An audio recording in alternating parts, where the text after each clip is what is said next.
Hello everyone, my name is Ankit Lavade. Today is 28th of June 2022 and the topic for the today's video is IOC container, application context and bean factory in Spring. So this is my first original video in this particular topic. Now let us begin with first the Spring IOC container. So the Spring container is at the core of the Spring framework.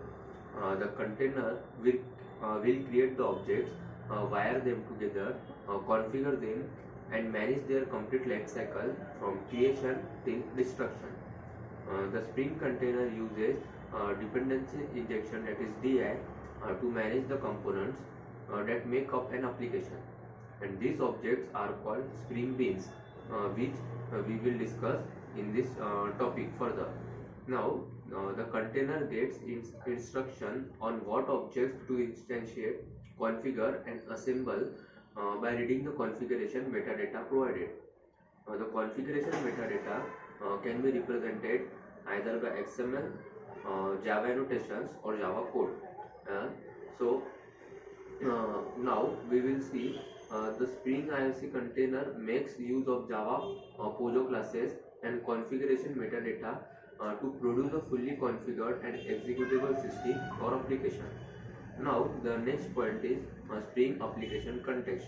So the application context is a cornerstone of a Spring Boot application.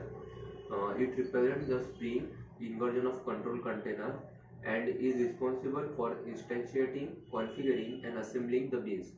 The container gets its instruction on what objects to instantiate, configure and assemble by reading configuration metadata. The configuration metadata is represented in XML, Java annotations or Java code. Now we will see how the application context provides. So what application context provides?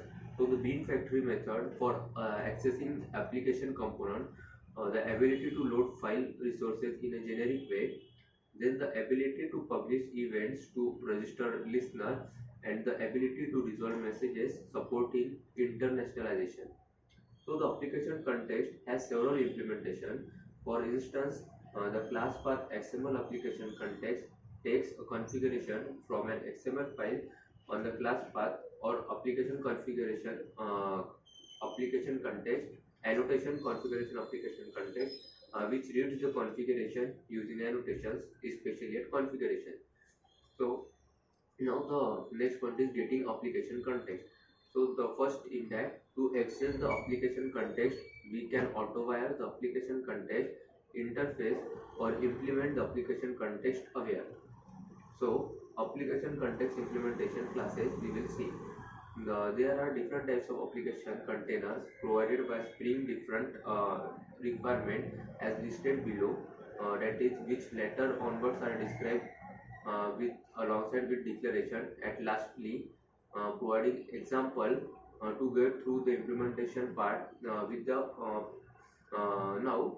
with the pictorial aids. So container are as follow: annotation configuration application context container, annotation configuration web application context, and XML web application context. Now the next is Spring Bean Factory.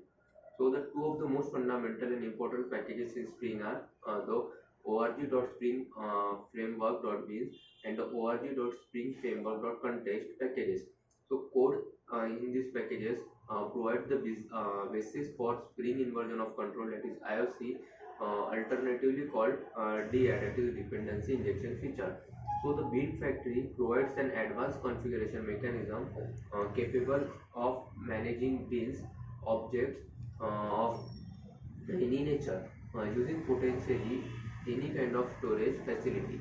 The application context builds on top of the Bean Factory.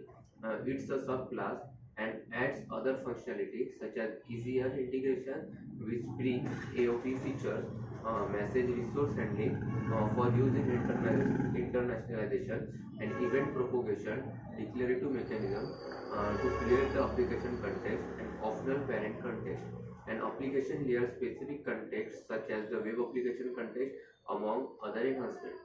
Now, the Bean Factory provides the configuration framework and basic functionality, while the application context adds enhanced capabilities to it. Some of them perhaps more J2EE and enterprise centric. In general, an application context is a complete superset of a Bean Factory, and any description of Bean Factory capabilities and behavior should be considered to apply to application context as well. So users are sometimes unsure whether a Bean Factory or an application context are best suited for use in a particular situation. So normally, when building most application in J2EE environment, the best option is to use the application context, since it offers all the features of the Bean Factory and adds on to it in terms of a feature, while also allowing a more declarative approach to use of some functionality, which is generally desirable.